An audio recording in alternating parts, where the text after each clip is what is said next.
안녕하십니까. 선화보살입니다.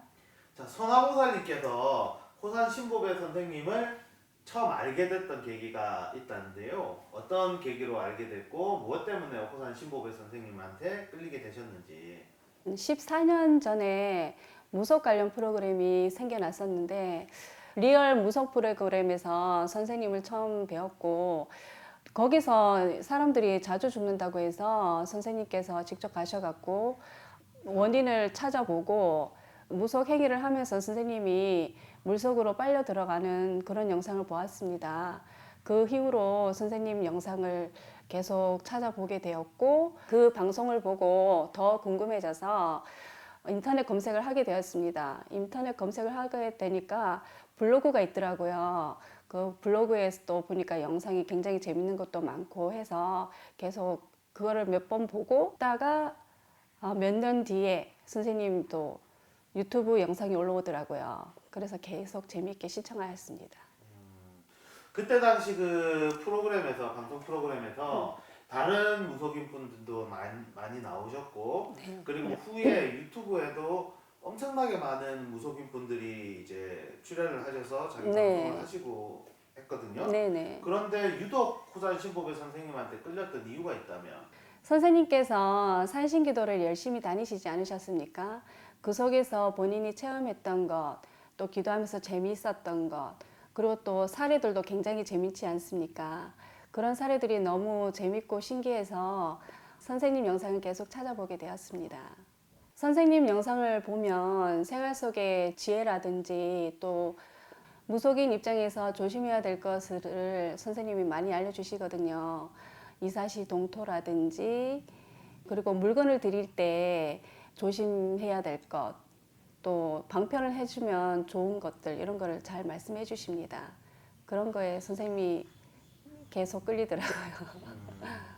그리고 사람들이 생활하면서 잘못된 습관이라든지 행동들에 대해서 짚어주시면서 상대방에 대한 예의라든지 또 가족으로서는 시어머니로서 또 며느리로서 아들로서 지켜야 할 예절이라든지 그어야 할 선을 말씀해 주시고 올바르게 지혜롭게 종되기를 말씀해 주셔서 그것이 저 마음에 와 닿았습니다.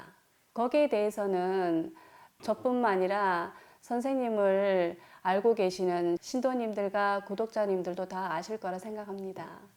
자, 그리고 호산신보배 선생님과 인연을 맺게 해주신 분이 다름 아닌 나의 조상님이 아닐까 이렇게 생각을 하신 적이 있다는데 뭐 때문에 그렇게 생각을 하시게 되신 건지요? 매주 선생님 영상 올라오는 걸 계속 기다린 적도 많았고요. 그러다가 그때 당시 아파트 관리소장으로 근무를 하고 있었는데 저를 굉장히 힘들게 하는 일명 갑질을 하죠. 갑질을 하고 있는 저희 주민이 계셔갖고 아유 이분이 언제 혹시 이사를 가나 아니면은 제가 여기 오래 근무를 하고 싶었는데 언제까지 근무를 할 수 있을까 너무 궁금해서 호산 선생님께 한번 찾아가 볼까도 생각을 했었는데 선생님은 또 예약이 그때 당시 굉장히 길었고 또 시간상 좀 울산까지 가기가 좀 힘들었어요. 그래서 가까운데 제자가 계셔갖고 김선녀 보살께 점사를 보러 가게 되었습니다. 점사를 보러 갔는데 제가 딱 의자에 앉자마자 김선녀 보살님께서 신급 조상님이 오셨네요 그러시는 거예요. 신급 조사님은 뭔가요? 지금 생각해보면 신이 왔다는 거겠죠. 근데 일반인이 신이 왔다 하면은 놀랄 수도 있고, 아, 이 보살이 무슨 수작을 부리네 그런 생각을 할 수 있지 않습니까? 그래서 그런 말은 또 보살님께서 굉장히 조심해야 하는 말씀이라서 그렇게 표현을 해주셨던 것 같아요. 그래서 신급 조상님 오셨다. 그리고 동자 선녀도 같이 왔네요. 그러시는 거예요. 그때는 그런가 보네. 별로 대수롭지 않게 생각을 했었죠. 그 점사를 받는데 그 주민은 제 곁을 떠나지 않는다고 하더라고요. 그러니까 뭐 안 그러면 제가 움직여야 되는 상황이고 올해는 못 다닐 거라고 저에게 말씀하셨던 것 같습니다. 그래서 저희 가족도 한번 빌어보면 좋은 일이 생길 거다. 성부를 한번 보시면 좋겠다라는 말씀하셔갖고 제가 산신제를 지내게 되었습니다. 산신제를 지냈는데 그 산신제를 지내기 전에 김선녀 보살님께서는 기도를 한번 드리고 산신제를 진행을 하시더라고요. 그래서 범굴에 가서 잠깐 기도를 드렸는데 기도를 드리는데 갑자기 합장을 한 손이 갑자기 하늘에 이렇게 치켜 올라가면서 막 이렇게 흔들리더라고요. 이렇게 막 흔들리다가 갑자기 막 내가 아닌 뭔가가 이렇게 막 울더라고요. 예, 제가 우는 게 아니고 제가 슬퍼서 우는 게 아니라 어떤 무언가가 오셔갖고 막 대성통곡을 하시더라고요. 그거를 한참을 하고 있었는데 이게 왜 이러지?